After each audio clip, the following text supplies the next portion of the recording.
நார்மலா நம்மளால எழுந்திருக்க முடியுதா இல்லையா? ஆனா தஹஜ்ஜுத் தொழுகை நம்ம ஒரு நாள் கூட விடாம தஹஜ்ஜுத் தொழுதுக்கு தான் சஹாரே பண்றோம். அல்லாஹ் பாருங்களேன், இத பழக்கப்படுத்துறான். ஏன்னா இந்த 5 வேளை தொழுகை உங்கள் மீது கட்டாய கடமையாக்கி இருக்கு. அல்லாஹ் சொன்னா வஹலக்துல் ஜின்ன வல் இன்ஸ இல்லா லியஅபுதூன், நான் மனிதர்களையும் ஜின்களையும் என்னை வணங்குறதுக்காக வேற எதற்காக நான் படைக்கலன்னு சொல்லிட்டான். அப்போ அல்லாஹ் நம்ம மீது கடமை தொழுகையாக இருக்கு. அந்த தொழுகையை நம்ம அந்த நேரத்துக்கு நிறைவேற்றோமானா முடியுது இல்ல. அப்போ நமக்கு ஷைத்தான் கின்சப்னு ஒரு ஷைத்தான் இருக்கான். ஒழு செஞ்ச உடனே வந்துடுறான் பின்னாடி. ஒழு செய்யும் போதே பின்னாடி நிக்கிறான். தொழுகைக்கு நிக்கும் போதே அடுப்புல பால் வச்சிருக்கேன், போன் வருது, யார் மெசேஜ் தெரியலையே, அவங்க போயிருக்காங்களா, என்ன ஆகுது கதை அப்படின்னு ஏன் எண்ணங்கள் நம்முடைய மாறுது அப்படின்னா நம்ம பின்னாடி ஒரு ஷைத்தான் நிக்கிறான். அவன் நம்முடைய தொழுகையை அவனுக்கு என்னன்னா தொழுகையை வழி கட்டணும். அந்த தொழுகை அந்த அடியான் சிறப்பா தொழக்கூடாது, அல்லாஹ்வுடைய இபாதத் செய்யக்கூடாது, அவனுடைய நோக்கமா தான் இருக்கும். அப்போ அந்த நிலையில் நம்முடைய இபாதத் சரியாக இருக்காது.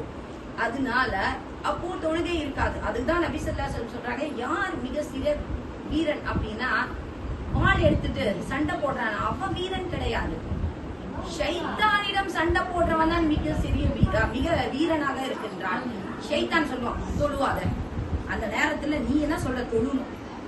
ஷைத்தான் இத பார் அப்படின்னு சொல்லுவான், கெட்டதை ஒரு பார்க்க தோணுவான். அத கட் பண்ணிட்டு நீ என்னுடைய இபாதத்தை நீ தான் கெடுத்துற, நான் அல்லாஹ் கிட்ட இந்த கண்ணு செய்யக்கூடிய ஜினா, கண்ணுல பாக்குறது கண்ணு செய்யக்கூடிய ஜினா. வாயால நம்ம ரொம்ப நேரமா அந்நிய ஆண்களுக்கிட்டயோ யார்கிட்டயோ கொழிஞ்சு பேசுறது வாய் செய்யக்கூடிய ஜினா.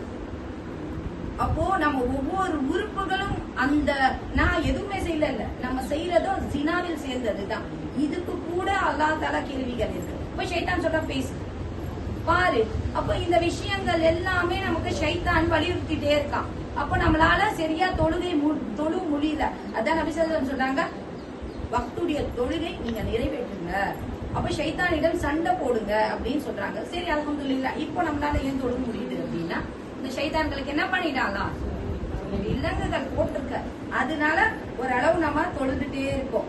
இது இப்போ நான் என்ன சொல்றேன், ஜூஸ் குடிச்சோம் பழக்கம் ஆயிடுச்சு. அதே மாதிரி இந்த ஒரு மாசம் நமக்கு ட்ரைனிங் பழக்கம் பண்றாங்க. ஏன் இந்த பழக்கத்துல இந்த மாதிரி பழக்கம் ஆயிடுச்சு அப்படின்னா இது வரக்கூடிய அந்த 11 மாதங்கள்ல